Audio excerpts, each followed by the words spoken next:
Morales, tiene usted el uso de la palabra. Gracias, señor presidente.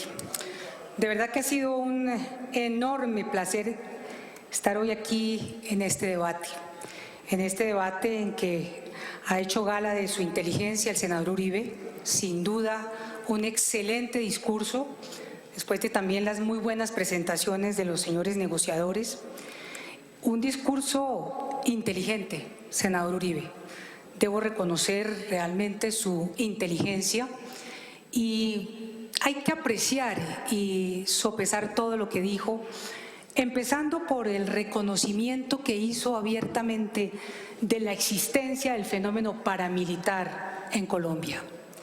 Haber hecho ese reconocimiento, señor senador Uribe, es reconocer lo que significa el fenómeno paramilitar, que es nada menos que una fuerza contra la subversión, una fuerza contrainsurgente, amparada en una institucionalidad y fortalecida dentro de una institucionalidad de una democracia que usted cataloga como perfecta. Es el reconocimiento necesariamente del conflicto y de una democracia que sin duda se aleja mucho de la perfección a la que usted le atribuye. No fue perfecta ni en los años 50 ni en los años 60, cuando surgen los movimientos de autodefensa campesina y la doctrina Yarborough, traída por el general Yarborough para combatir los fenómenos de insurgencia que comenzaban a crearse dentro del país. No fue perfecta en los años 70 con el Estatuto de Seguridad y la tortura y el aniquilamiento de tantas voces disidentes, y no fue perfecta en los años 80 con el surgimiento del fenómeno paramilitar, unido al surgimiento del fenómeno fuerte del narcotráfico en Colombia. No. Esta democracia dista mucho de ser perfecta y mucho menos en lo social y en lo económico, con una concentración tan importante de la riqueza.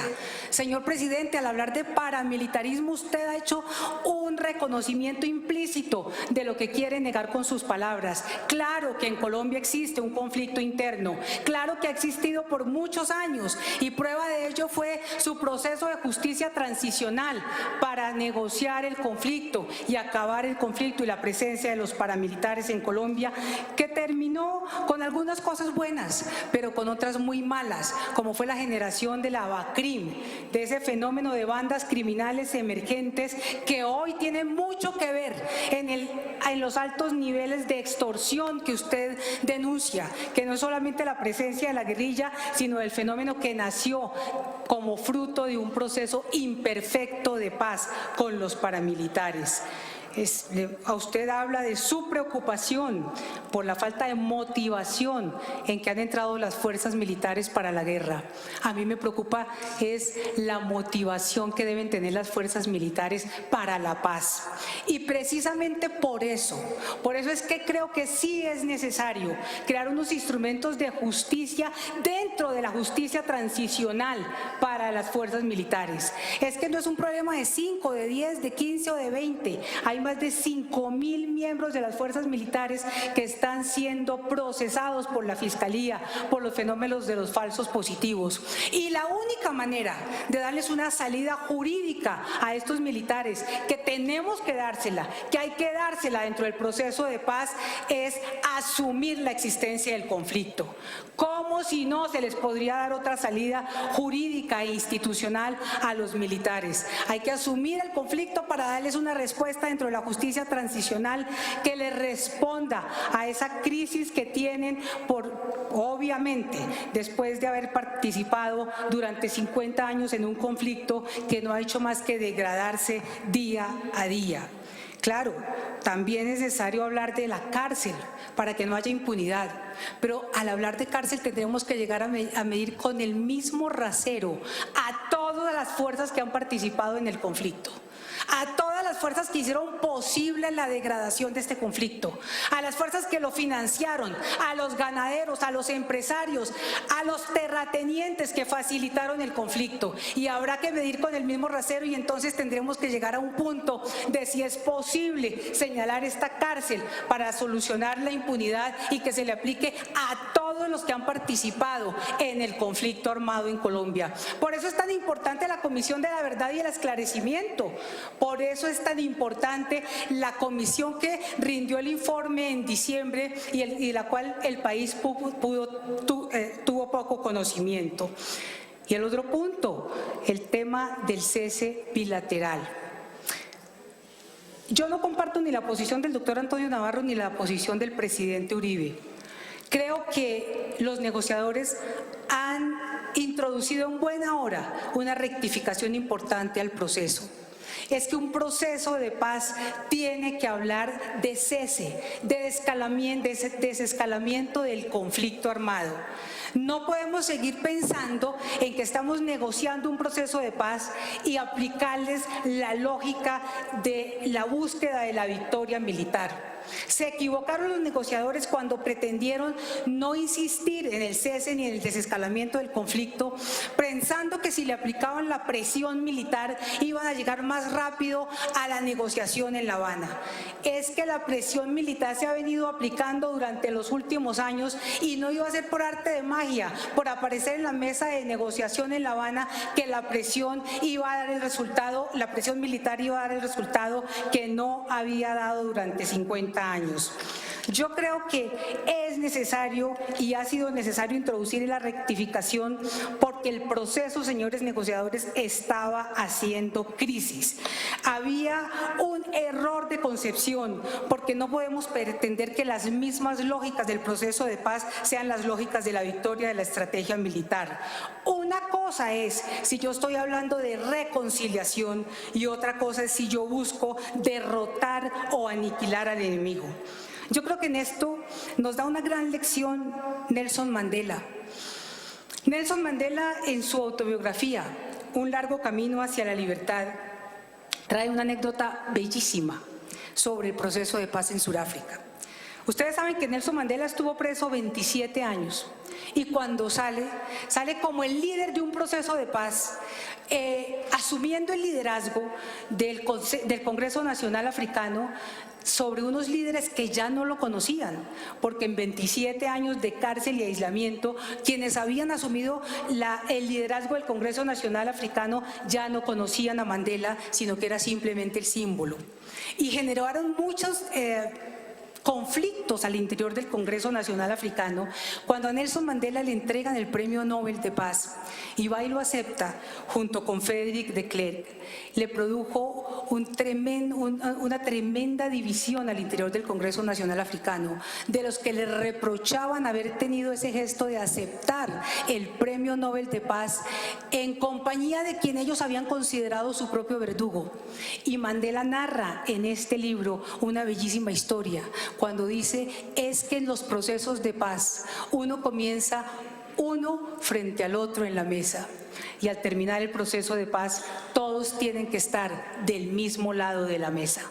Por eso es que es tan importante que los negociadores hoy nos vengan a decir aquí que se está pensando en llegar al cese bilateral del conflicto, que se está trabajando encaminados hacia el cese bilateral, porque lo importante en un conflicto y en un proceso de paz que quiera resolver un conflicto es entender en dónde nace el conflicto. Y la guerra y el conflicto, como lo dice Clausewitz, en uno de los más importantes manuales sobre la guerra, el Tratado de la Guerra, dice que la hostilidad comienza, la guerra comienza en el sentimiento hostil. La guerra no comienza con el primer tiro, la guerra no comienza con el primer muerto, la guerra no comienza con la primera bomba, la guerra comienza en el corazón del hombre, la guerra comienza con los sentimientos de hostilidad y eso es lo que tiene que empezar a acabar un proceso de paz. Generar un desescalamiento de los sentimientos de hostilidad, desescalar el conflicto, desactivar la hostilidad y por eso es que siento hoy que es importante decirle a los negociadores que ha sido importante la rectificación que han introducido en el proceso.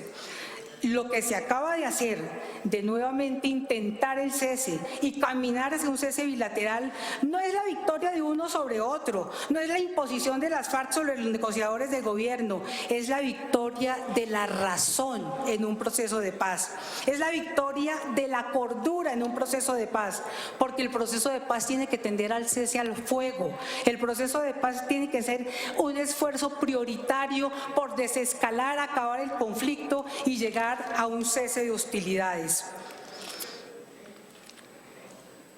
Creo que se equivocaron al comienzo y creo que hay una rectificación importante porque se demostró que bajo presión, bajo la presión militar no puede seguir funcionando la negociación y el diálogo.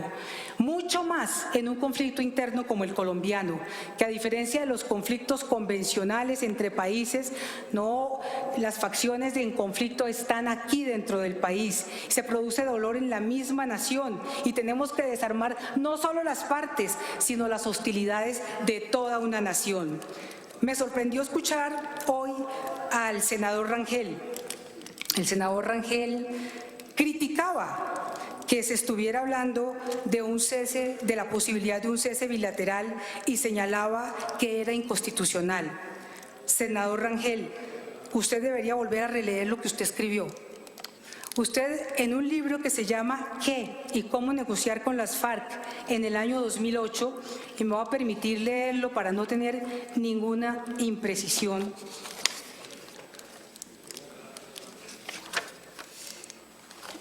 ¿Qué y cómo negociar con las FARC? Año 2008, Alfredo Rangel.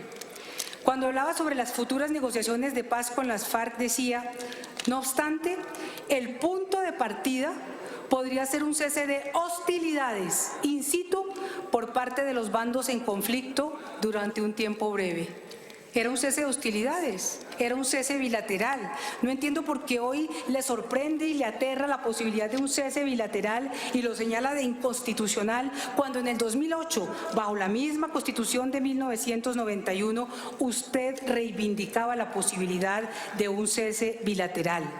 Y le quiero recordar algo que también usted escribió en el año 2005. Resulta, senador Rangel, que en el año 2005 el alto comisionado de la paz, Luis Carlos Restrepo, puso sobre el tapete la posibilidad de reiniciar los diálogos de paz con las FARC. Y usted escribió en una columna el 18 de noviembre en El Tiempo, conversaciones con las FARC, y escribe, leo, y aun cuando todavía insiste cada vez menos, en que no hay conflicto, usted, senador Rangel, el hecho es que se muestra dispuesto tanto a reconocer a la guerrilla como interlocutor político, como a convocar una asamblea constituyente al término de un proceso de paz. Eso hacía el gobierno. Estas definitivamente son palabras mayores, y son mayores porque con un interlocutor político hay que hablar de política, es decir, de poder, y no solo de reinserción y desarme. Es lo que el gobierno estaría aceptando, el gobierno de Uribe. Para esto propone nada más y nada menos el máximo mecanismo de una democracia, que es una asamblea constituyente. Al sugerirlo, está aceptando que en principio no habría temas vedados en unas conversaciones de paz con la guerrilla. No habría temas vedados en unas conversaciones de paz con la guerrilla. Este es un avance notable en relación con los planteamientos gubernamentales de hace 3 años. Yo solamente pediría que el Centro Democrático usara la reciprocidad lógica, que no se le aplique al proceso de paz del presidente Santos un rasero y ustedes apliquen a sus procesos de paz y a lo que pretendieron hacer en el gobierno un rasero distinto. Es parte de un principio ético y de un principio de discusión racional, reciprocidad lógica. El otro punto importante en el cual tendremos que llegar, y lástima porque realmente este debate merecería no uno, sino 2 o 3 debates seguidos en el Senado de la República, es el tema de la justicia transicional. El tema de la justicia transicional habrá que estudiarlo muy a fondo y me gusta lo que han dicho los negociadores de que será el pueblo colombiano el que dará la definición definitiva sobre las penas, el contenido y la forma de las penas a aplicar. Sin embargo, sería bueno reconocer, como lo dijo el senador Uribe, que la justicia transicional es una justicia en construcción. La justicia transicional, incluso algunos dicen la justicia... Siga, senadora, no hay problema. Algunos la traen desde Atenas, otros dicen que surgió después de la Primera Guerra Mundial, otros dicen que surgió después de la Segunda Guerra Mundial, pero quizá lo importante, a más de los estándares internacionales que pesan, pero que tenemos que reconocer que son flexibles, porque hay en la justicia transicional, además de los estándares internacionales, un carácter distintivo y contextual de la justicia transicional. Un dato: en los últimos 47 años,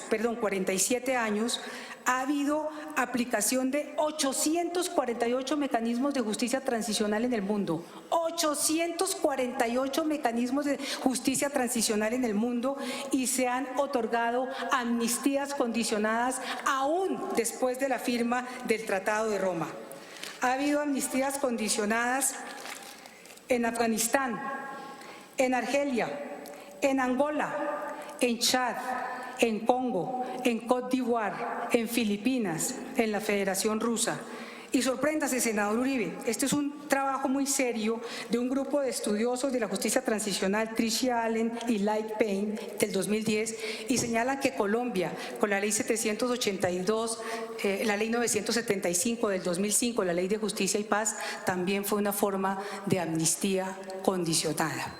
Entonces, sería bueno recomendarles a los negociadores que se muevan en el espacio de la justicia transicional con una libertad de creatividad jurídica y política, porque es que la justicia transicional tiene, su nombre es muy gráfico. Transición significa pasar de una realidad objetiva a otra, y la justicia transicional tiene que ser como el puente que asegure salir de esa realidad para construir la otra, y tiene que asegurarnos ese puente la capacidad de llegar, porque si nos amarramos demasiado fuerte a los estándares internacionales y le damos muy duro a la pita de los estándares internacionales, es posible que el puente no se ajuste a la calidad del abismo que tenemos que sobrepasar los colombianos para salir de la realidad del conflicto y construir la realidad definitiva de la paz, que es la que sueña y aspira la mayoría de los colombianos, y por supuesto en la que está comprometido el Partido Liberal. Muchas gracias.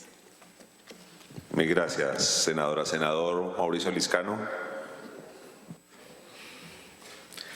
Gracias, señor presidente.